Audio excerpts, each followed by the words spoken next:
Une minute de plus pour accueillir Rachel Kahn, qui va nous présenter son bloc-notes du mercredi. Bonjour chère Rachel. Bonjour Steve. Et merci d'être avec nous. Vous êtes essayiste, auteur notamment, mais pas que, de Encore debout, La République à l'épreuve des mots, publié aux éditions de l'Observatoire. Rachel, on a entendu tout à l'heure en première partie le président du CRIF, Jonathan Arfi, qui était l'invité ce matin du Morning, et de Christophe Barbier. Après cette très belle et très émouvante cérémonie d'hommage organisée lundi au Dôme de Paris, hommage aux victimes du 7 octobre et aussi en soutien aux otages toujours retenus dans la bande de Gaza. Un grand rassemblement avait également lieu la veille, dimanche, place du Fontenoy, à l'initiative du CAQEL. Quel bilan tirez-vous de ces deux moments de mobilisation, de moments d'unité et de solidarité ? Écoutez, c'était un très très bon moment. C'est des moments importants, notamment pour lutter contre l'effacement du 7 octobre, pour lutter contre le négationnisme, le révisionnisme, pour évidemment penser aux otages, aux familles, aux morts, penser au réel aussi d'Israël aujourd'hui qui bataille pour son existence. Mais évidemment, petit pincement au cœur en voyant que c'est peut-être toujours les mêmes qui prennent la parole, peut-être toujours les mêmes qui sont présents. Vous auriez attendu d'autres personnalités dimanche ou lundi que celles brillantes qu'on a vues ? C'est pas d'autres personnalités. J'aurais aimé que l'ensemble de la France soit dans la rue. J'aurais aimé en fait qu'on refasse mais en plus grand, la manif qui avait eu lieu après. Fameuse marche. J'aurais aimé que tous les Français sortent. Pour se rappeler, pour être en unité, être en fraternité surtout par rapport à tout ce qui se passe. Vous sentez, c'est une question que je vous pose souvent Rachel, mais elle s'accroît peut-être en fonction de certains événements. Est-ce qu'il y a une forme de solitude qui se cristallise dans ces moments-là ? C'est une solitude qui est ancestrale, mais c'est une solitude qui est éperdument moderne depuis le 7 octobre, cette solitude. Et puis surtout... Même si, rappelons-le, il y avait des personnalités qui n'étaient pas juives, le Premier ministre Michel Barnier est également là. Tout à fait. Même si, en fait, ce qui me dérange, c'est que il y a cette solitude, et puis il y a beaucoup de personnes françaises qui sont avec les Juifs par rapport à l'antisémitisme, avec Israël, parce qu'ils comprennent le conflit. Ils comprennent que c'est l'ensemble des démocraties qui sont attaquées, mais qui n'osent pas, qui ont encore peur. Et c'est vrai que ça veut dire aussi que toutes les personnes qui ont tenté de faire front depuis 1 an, peut-être ne sont pas encore assez fortes pour que l'ensemble des citoyens français aillent dans la rue et se lèvent contre l'entrisme, le communautarisme et puis les dogmes finalement complices du terrorisme. On va y venir tout de suite, Rachel. L'actualité du jour, c'est notamment cette intervention de la police ce matin devant Sciences Po Paris, où se tenait une nouvelle mobilisation pro-palestinienne. On pouvait notamment lire sur une banderole qui était affichée « Ni oubli ni pardon ». L'établissement est toujours, selon vous, un pôle de contestation majeure finalement de la légitimité même de l'existence d'Israël et du droit d'Israël à se défendre. Oui, c'est devenu finalement un symbole, mais c'est devenu le symbole d'un naufrage, parce que c'était une belle école, c'était l'école des élites, c'était l'école des bibliothèques, l'école des livres, l'école de la connaissance, l'école de l'histoire, l'école du réel, de la réflexion, du discernement.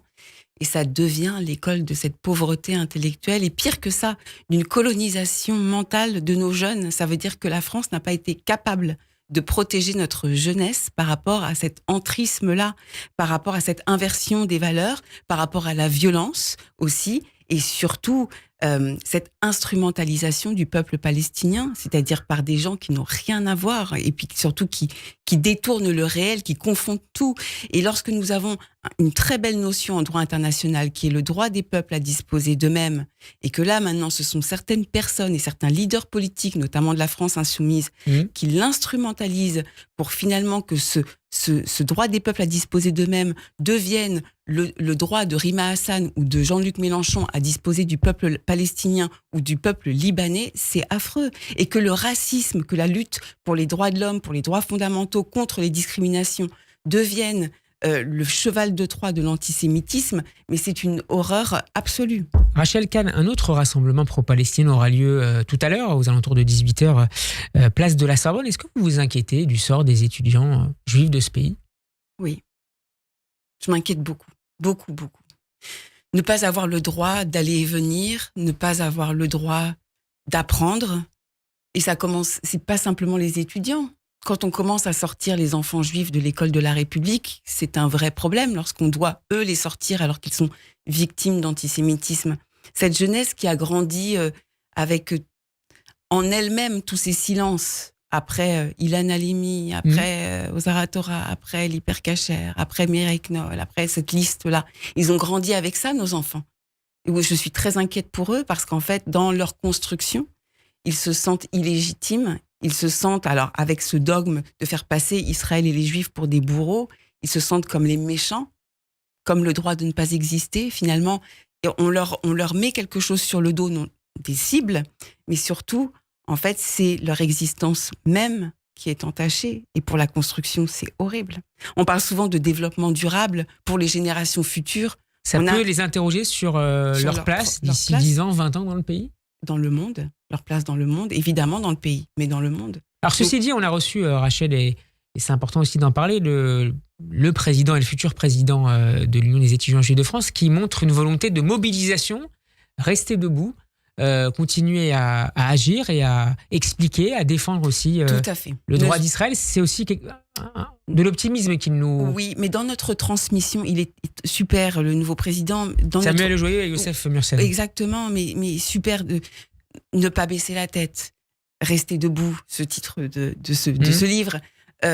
Et surtout, dans la pédagogie, que nous soyons, nous, en tant qu'adultes, très, très, très précis pour qu'ils puissent avoir les armes pour répondre et pour justement rester... Parce qu'il faut répondre, ou il est préférable parfois d'être discret et de ne pas... On peut être discret sur le moment, parce qu'on ne va pas aller se confronter à des terroristes. Mais en revanche, c'est que mentalement, il faut être armé.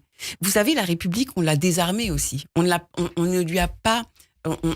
à force de ne plus expérimenter nos principes de fraternité, d'égalité, de liberté, et finalement, on a perdu le chemin de ces principes. Et donc, c'est comme ça que la République est harcelée et qu'on l'a désarmée.